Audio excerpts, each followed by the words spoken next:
பொதுவான கேள்விதான். யாராவது உறவினர்கள் யாரும் இறந்தாவோ ஒரு குறிப்பிட்ட நாளைக்கு கோயிலுக்கு ஆலயத்துக்கு செல்லக்கூடாதுன்னு சொல்றாங்க. அதே நம்ம சொந்த மாமனாரோ மாமியாரோ இறந்தா ஒரு வருடத்துக்கு ஆலயத்துக்கு செல்லக்கூடாதுன்னு சொல்றாங்க. அப்படி போனா ஏதாவது தவறா? ஆமா, இது எப்படி பதில் சொல்லலாம்னு கேட்டாங்கன்னா, எந்த உறவினராக இருந்தாலும் 16 நாள் தான் கணக்குங்க. 16 நாள் முடிந்து விட்டால் நீங்கள் தாராளமாக கோயிலுக்கு போகலாம். அதனால் எந்த விதமான குறையோ எந்த தீட்டோ எந்த தண்டனையுமோ கிடையாது. இதுதான் அடிப்படை. நமக்கு இது எழுதப்படாத சட்டம் போல் அப்படியே பின்பற்றி இதையே பின்பற்றி கொண்டு இருக்கிறோம்.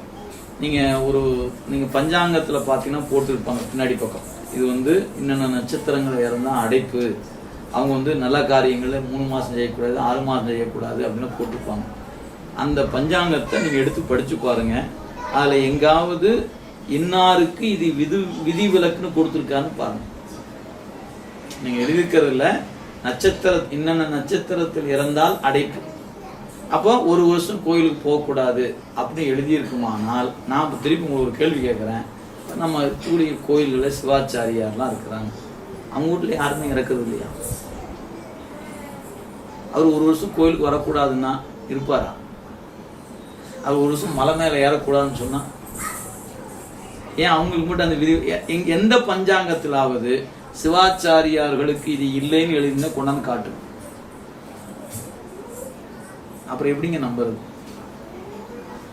உங்களுக்கு சொல்லி கொடுக்கறதே யாரு? ஜோசியம் பார்க்கறவங்க சிவாச்சாரியார் தான் சொல்லுவாங்க 1 வருஷத்துக்கு கோயிலுக்கு வராதிங்க. சொல்றது யாருன்னு கேட்டா அவங்க தானே சொல்றாங்க. அப்போ உங்களுக்கு இது உண்டான்னு கேளுங்க. அவங்க நாங்களாம் பிராயச்சித்தம் பண்ணிக்குவோம் அப்படின்னு. எங்க எழுதியிருக்கா பிராயச்சித்தம்? பஞ்சாங்கத்தில் எடுத்து காட்ட சொல்லுங்க, என்ன பிராயச்சித்தம் இருக்குதுன்னு. முற்றிலும் கிடையாதுங்க. நீங்க ஒண்ணு மட்டும் விளங்கி கொள்ளணும். அதாவதுங்க, இறைவன் என்பவன் நம் நெஞ்சை விட்டு நொடி பொழுது கூட நீங்குவதில்லை. இதை உணர்வதற்குத்தான் இத்தனையும் செய்யணும். நீங்க பக்தி செலுத்துவது, பூசை செய்வது, தேவாரம் பாடுவது, இத்தனை எதுக்காகன்னு கேட்டீங்கன்னா, அந்த இறைவன் என் நெஞ்சை விட்டு நீங்காதிருக்கிறான் என்று உணர்வதற்கு. நீங்க உணர்ந்துட்டீங்கன்னா அந்த சட்டம்லாம் செல்லுபடி ஆகாது. உணராத வரைக்கும் சட்டம் செல்லும். அவ்வளவுதான் சொல்லணும். வேற ஒன்றும் இதுக்கு எடுத்துக்காட்டு. ஏன் என்னை இறைவன் எப்போ விட்டு நீங்கினா நான் அவனை விட்டு நீங்க இருக்கு.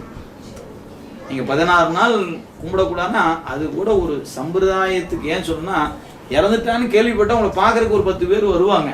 நீங்க பாட்டு எங்கேயாவது போயிட்டு என்ன பண்றது? அதனால ஒரு 16 நாள் வீட்டுல இருங்கன்னு சொல்லி நம்ம உட்கார வச்சிருந்தாங்க. அவ்வளவுதானே ஒழிய வேறு கணக்கெல்லாம் ஒண்ணுமே இல்லை. 16 நாள் முடிஞ்சிச்சுன்னா அடுத்து அந்த நாள் வழிபாடு பண்ணிட்டு அன்னைக்கே கோயிலுக்குள்ள போகலாம். இது போகாம இருப்பது என்பது தவறுங்கம்மா. அதுபோல 16 நாள் வீட்டுல வழிபாடு பண்ணணும். நீங்க விளக்கேற்றி வைத்து வழிபாடு அவசியம் செய்யணும்.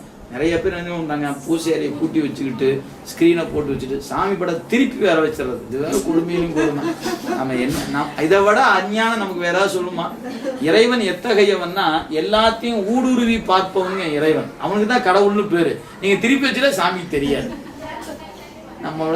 நம்ம அறிவை போய் என்னதான் சொல்றது? நீங்க பூசை அறையை பூட்டி வச்சுன்னா சாமிக்கு தெரியாதா என்ன? பையன் கதவை சாத்தி வச்சுட்டான், எனக்கு ஒண்ணுமே தெரியாது உட்காந்துக்கு வர. அவர் என்ன இங்க இருக்கிறாருங்க? அவரு இங்க இருக்கிறான். நீங்க ஒவ்வொரு சொல்லிலும் செயலிலும் நம்ம கூட இருக்கிறான். அவன் நம்மளை விட்டு பையனுக்கு 6 மாசம் தீட்டு நான் தள்ளி போனேன்னு என்ன வந்துறீங்களா? கோமா ஸ்டேஜ் போய் படுத்துக்கோ. நம்ம 6 மாசத்துக்கு கோமால தான் இருக்கணும். இறைவன் தள்ளி நின்னானா. எனவே இறைவன் ஒருபோதும் நம்மை தீட்டு என்று ஒதுக்குவதில்லைங்க. நாம தான் தீட்டுன்னு இறைவன் ஒதுக்கும். நீங்க தான் முடிவு பண்ணிக்கணும்.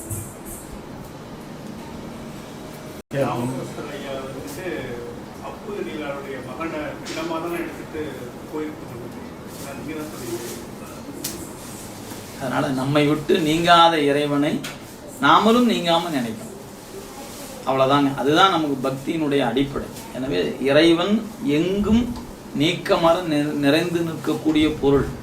அவன் இல்லாத இடம் என்பது ஒன்றுமில்லை. அங்கு இங்கு எனாதபடி எங்கும் பிரகாசமாய் ஆனந்த பூர்த்தியாகி நிற்பது எதுவோ அதுவே இறை. என் நெஞ்சுக்குள்ள என்னை விட்டு நீங்காம நிற்கிறான். நான் தீட்டுப்பட்டாலும் என் கூட இருக்கிறான். நான் மகிழ்ச்சி அடைஞ்சாலும் என் கூட இருக்கிறான். நான் வருத்தப்பட்டாலும் என் கூட தான் இருக்கிறான். என் வருத்தமா இருக்கிறான்னு தள்ளி நிற்பதோ, தீட்டுப்பட்டான் விலகி நிற்பதோ இறைவன் ஒருபோதும் இல்லை. அவன் என்னை விட்டு நீங்காத இருக்கும்போது நான் ஏங்க அவனை விட்டு நீங்காம இருக்கணும்? அவன் என்னை விட்டு நீங்கினானே நானும் நீங்கிடலாம். என்னை விட்டு நீங்காது இருக்கும்போது நான் ஏன் அவனை விட்டு நீங்கணும்? இதாங்க இயல்பு. உங்களிடத்துல ஒருவர் எப்படி இருக்கிறாரோ அப்படிதான் நீங்க அவங்க இடத்துல இருப்பீங்க. நான் ஒரு எளிமையாக தான் சொல்றேன். நீங்க இப்போ நம்ம வீடு இருக்குதுங்க, ஒரு நிகழ்ச்சி வச்சிருக்கிறோம், எல்லாரும் ஒரு காப்பி டீ ஏதோ சாப்பிட்டோம், எல்லாரும் இருந்துச்சு போறோம். நீங்க போய் ஒரு பாத்திரத்தை தேய்ச்சி வச்சுட்டு போனீங்கன்னு வச்சுக்கோங்களேன், வீட்டுக்கார அம்மா அவங்க என்ன நினைப்பாங்க, பாரு அந்த அக்கா வந்து பாத்திரம்லாம் கழுவி வச்சுட்டு போனாங்க, எல்லாரும் போயிட்டாங்க, அவங்க வந்து பண்ணிட்டு போனாங்க. சரி, ஏதோ ஒரு 6 மாசமோ ஏதோ ஒரு காலம் கழிச்சு உங்க வீட்டில் ஒரு நிகழ்ச்சி நடந்துச்சு. இவங்க இங்கிருந்து வந்தா என்ன பண்ணுவாங்க, அக்கா நம்ம வீட்டில் வந்து பாத்திரம் தேய்ச்சிட்டு போனாங்களே, நாமளும் போய் தேய்ப்போம். ஏன், நீங்க என்ன செஞ்சீங்க திருப்பி உங்களுக்கு செய்யணும்னு நினைக்கிறோம் இல்லைங்களா?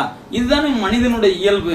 என்னிடத்தில் நீங்க எப்படி இருக்கிறீங்களோ அப்படிதானே உங்களிடத்தில் நான் இருக்கும்னு நினைப்பேன். நீங்க என்ன பார்த்து பார்த்து பேசுனா நானும் பார்த்து பார்த்து பேச நினைப்பேன். நீங்க ஒரு ஃபார்மாலிட்டிக்காக சிரிச்சீங்கன்னா நானும் ஃபார்மாலிட்டிக்காக சிரிப்பேன்.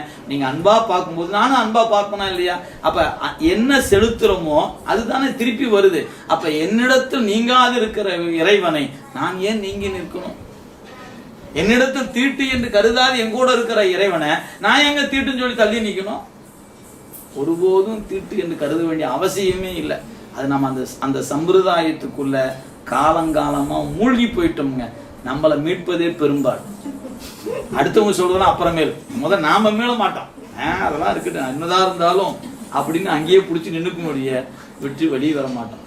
நீங்க வெட்டு வெளியே வருவதற்கு அன்பு மட்டும்தாங்க வேணும். அன்பு வலிமையாயிருச்சுன்னா தூக்கி போட்டுரும் அத்தனை. எதா இருந்தாலும் சாமி கும்பலை தவிர்த்து வேற ஏதாவது பேசணும்னா பேசு. கும்பிடாதுன்னு பேசுறதுக்கு நீ வேண்டியதில்லை, கிளம்பு. நீ முதல்ல கும்பிட்றதுக்கு ஏதாவது வழி இருக்கா சொல். கும்பிடான்னு சொல்லு, நீ யாரையா முதல்ல என்ற உணர்வு நமக்கு இன்றியமையாது. அதாங்க வேணும். பக்திக்கு வேண்டியது அந்த அன்பு தான். இறைவன் நம்ம கூடயே இருக்காரு.